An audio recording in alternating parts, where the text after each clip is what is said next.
Hey everybody, back for part two of the dusting technique. This time around we're going to start mixing up some color and getting it sprayed on the body. I didn't mention in the first video, but I want to mention now before we get started on this. This particular body here, like I say, has been wet sanded and buffed, and that's when we found the little bit of fish eyeing in the clear, which we didn't really like, so it didn't go any further than that. But normally when I do this technique, especially on my car builds and things like that, the model is wet sanded, buffed out, compounded, and usually I finish off with some of the Novus number 1. And what that will do is when you do this technique, you will be able to spray this down and not have to worry about it being actually what you would call permanent. If you make a mistake or something like that, you can actually just take a little bit of the rubbing alcohol on a Q-tip and wipe across the surface and take a dry rag and wipe it right off. It'll come off very easily. If you want it to be permanent, you don't want to do any of the Novus number 1 or anything like that. So you just basically want to wet sand it and use your polishing compounds and then stop at that point. And you know, it's one of those things you have to play with a little bit as far as getting the right ratios on what will, you know, be permanent and what won't. I do not touch most of my models once they are done. Like if I'm doing a dusting technique or whatever on a model, more than likely that is going to go onto a base. So whenever I pick the model up at a show, you know, going to or from a show, putting it on the show table, taking it off, whatever, I'll be picking it up by the base. So the model never gets touched.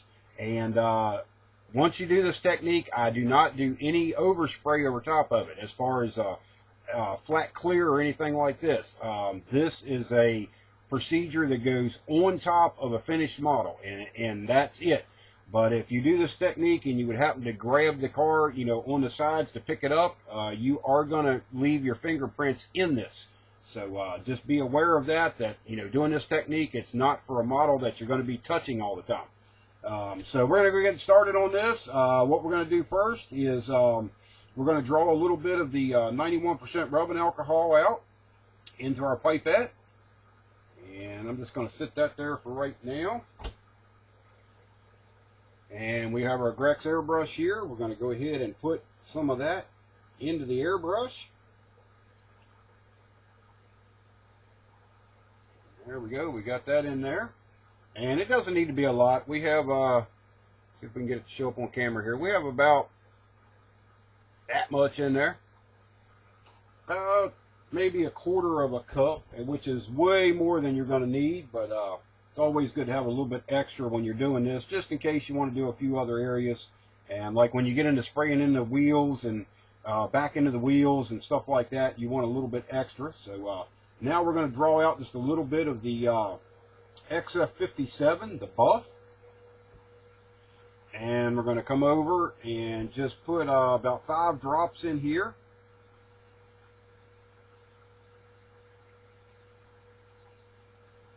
That looks pretty good. And you want this to be very transparent. You want just a little bit of color in it, not much, but you know, make sure that you get enough color in it to create the effect you're looking for. Now, the other thing I must mention on this is you have so much thinner in this right now, the rubbing alcohol, that when you spray this, it is very hard to see the color going on the car. And depending on what color car it is, if it's a lighter car, it's even harder to see. So remember that, and this is a very subtle technique, but it does take a little bit of practice to get right.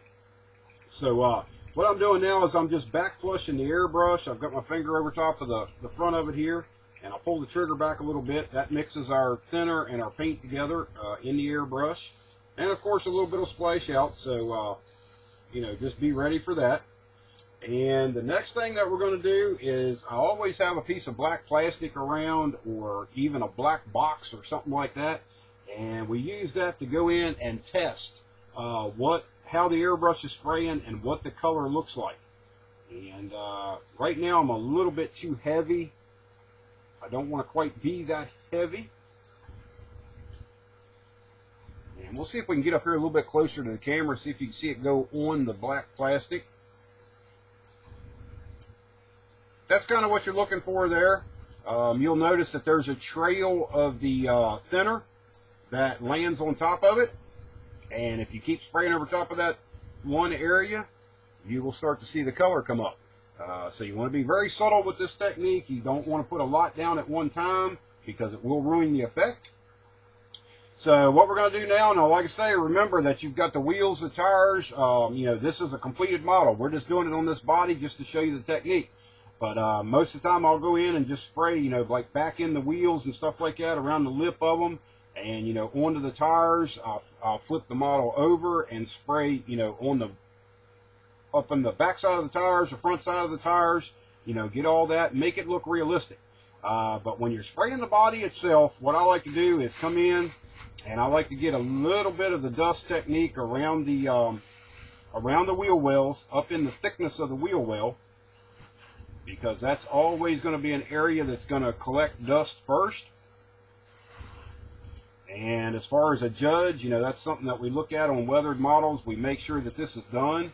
So what you're doing is you're trying to shoot this edge, this thickness of the plastic there, and make sure that you get a dusting on that.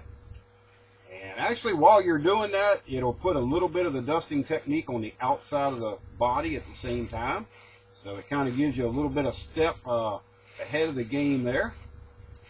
But there we've got all 4 wheel wells, and like I say, once you let it dry, you can always go back over it again and put a little bit more down if you need to.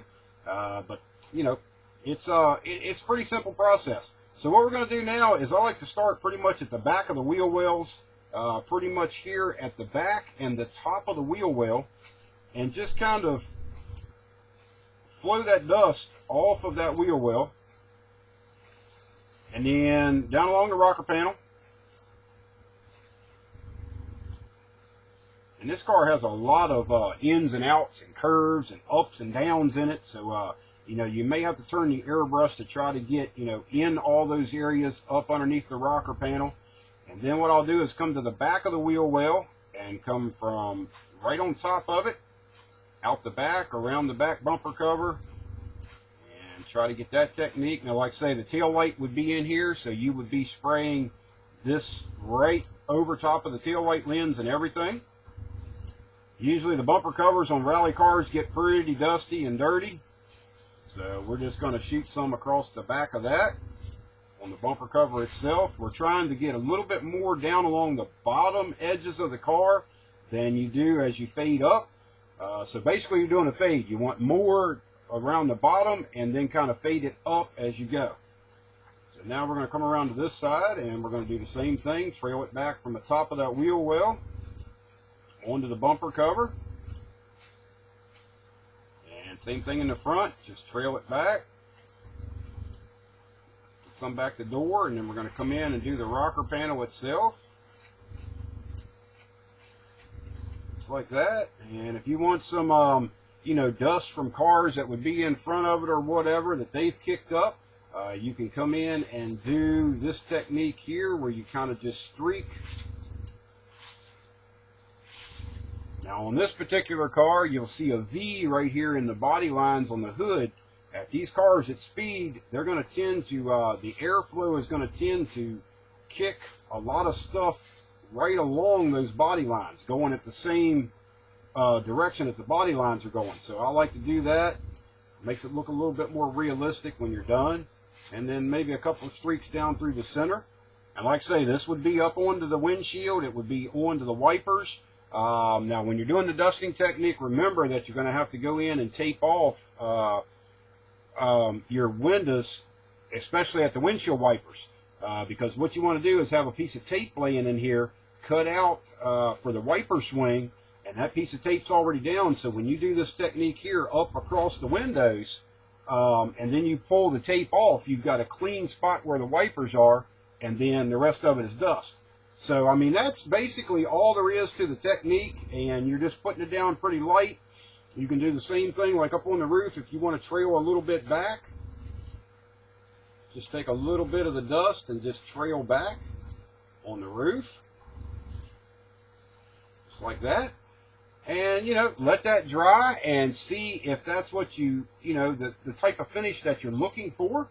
And if you want a little bit more, you can always go back over it.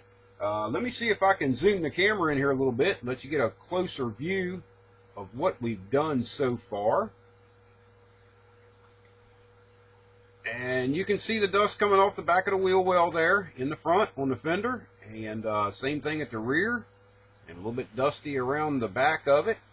Now I'll zoom back out, and there's one thing that I need to let everybody know, and sometimes this is hard to do when you're doing this technique, but you want to try to be able to get a hold of the car somehow and be able to come up underneath of it, along the bottom edge of the rocker panels, underneath the back of the bumper cover, and same thing with the front fascia.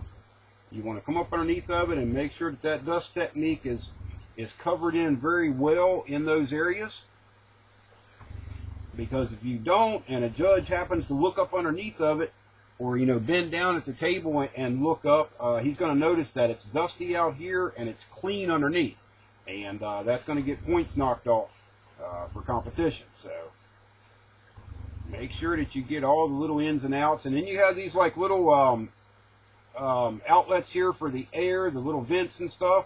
You can shoot a little bit back in those, to make that a little bit more realistic. But it's just a technique that you can sit there and have fun with and kind of experiment. And we'll go ahead and cut it off for this video. And then when we come back for part 3, I'm going to go ahead and use some of the Flat Earth, which was the darkest color. And we're going to go ahead and spray that on, basically the same technique. And we'll see what it looks like.